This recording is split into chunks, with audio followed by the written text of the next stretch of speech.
పట్టాభిరామ్ గారు, మీకు మీ ఆవిడకు మధ్య వచ్చిన ఈగో క్లాష్ ని నా హోటల్లో తీసుకోవాలని అనుకోకండి.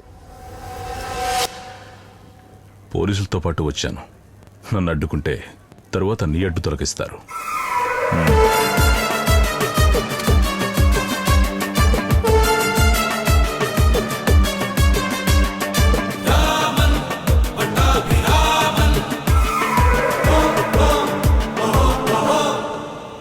ఇంత సిన్సియర్ ఆఫీసర్ అయిన పట్టాభి తన భార్యతో ఇలాంటి పనులు చేస్తున్నాడంటే ఎవరు నమ్మలేకపోతున్నారు.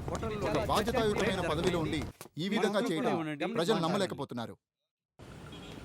పాడైపోయిన కోడి మాంసం, నిల్వ ఉన్న గుడ్లు, ఇది నా అహం కాదు, ఇది నా కర్తవ్యం.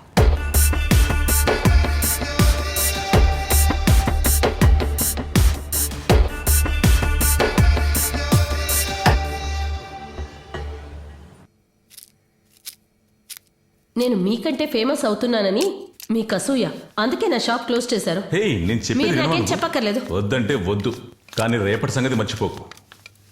రేపేంటి సంగతి?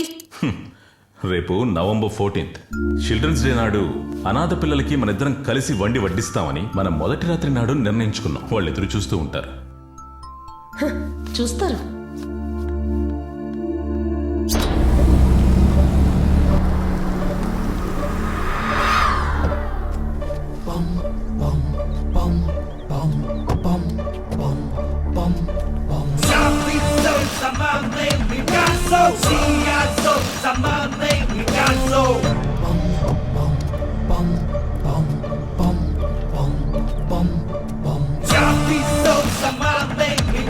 నమస్కారం అమ్మా. నమస్కారం సార్. రండి, లోపలికి రండి. పర్వాలేదమ్మా. అది ఇదిగో ఈ కాగితాల్లో మీ సంతకాలు 2-3 కావాలి. నువ్వు కేఆర్కే గ్రూప్ అంబాసిడర్ కదా, జస్ట్ ఏ ఫార్మాలిటీ. మిగతా డీటెయిల్స్ అన్ని తనుజ చెప్తుంది. మీరు లోపలికి వచ్చి కూర్చోండి, నేను మీకు అవన్నీ తాగడానికి ఏం కాఫీ అవసరం లేదు. తెస్తాను. తనుజ అక్కడ ఉందా? వెళ్ళండి. Okay sir.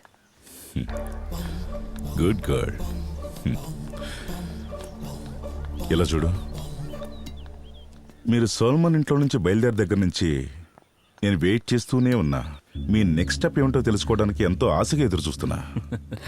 తప్పిపోయిన మాయ కేసుని మళ్ళీ విచారిస్తున్నారని విన్నాం.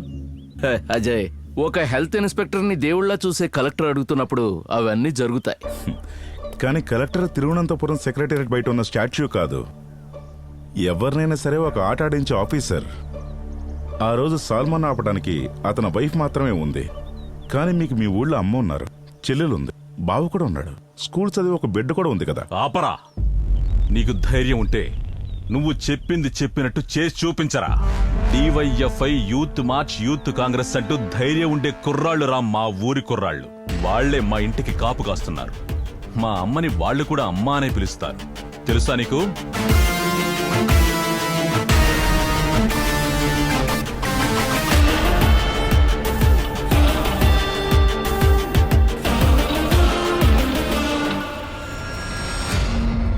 మాయా కేసు మాత్రమే నేను రీఓపెన్ చేయలేదు.